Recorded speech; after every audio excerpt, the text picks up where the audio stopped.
عباس صاحب، ایک تجزیہ نگار کے طور پر آپ کیا سمجھتے ہیں سابق حکمران جماعت پی ٹی آئی وہ افورڈ کر سکتی ہے کہ 142 ارکان چاہے سارے بھی ریزائن کر جائیں؟ کارا صاحب کہہ رہے ہیں کہ وہ سارے نہیں کریں گے، اگر سارے ہی ریزائن کر جائیں، فرض کیا وہ افورڈ کر سکتے ہیں کہ آج کے اس اپوزیشن اتحاد کو وہ بالکل کھلی چھٹی دے دیں؟ شکریہ پراچا صاحب. پہلے تو پاکستان میں 75 سال میں غداری کے سرٹیفکیٹ ایشو ہوتے تھے، اب پہلی مرتبہ غداروں کی حکومت بن گئی ہے. تو اب دیکھنا یہ ہے کہ غداروں کی حکومت کے انڈر کون کون سا نظام آتا ہے. کل مدر بھائی مینگل صاحب نے سوری ٹو کٹ یو، کل مینگل صاحب نے کہا نا ویلکم ٹو غداروں کے کلب.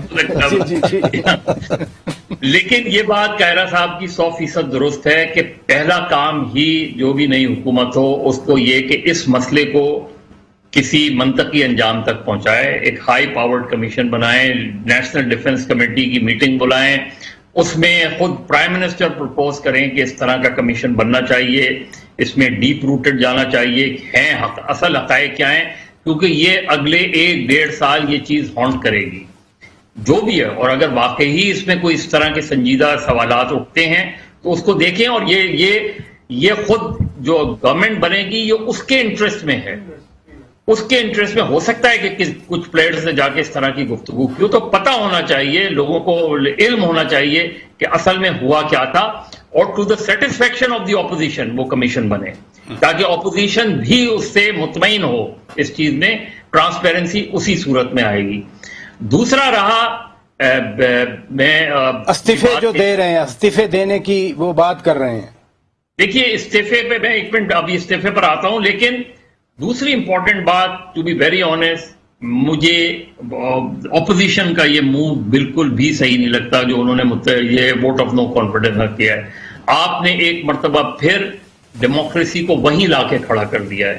ایک مرتبہ پھر پیسفل ٹرانسفر آف پاور نہیں ہوا.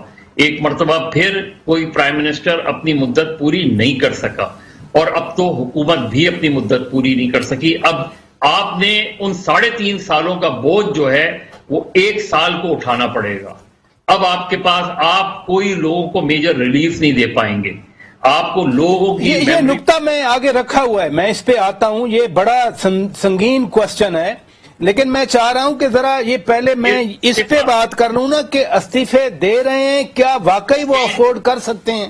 دیکھیے تحریک انصاف کو 2014 سے سبق سیکھنا چاہیے.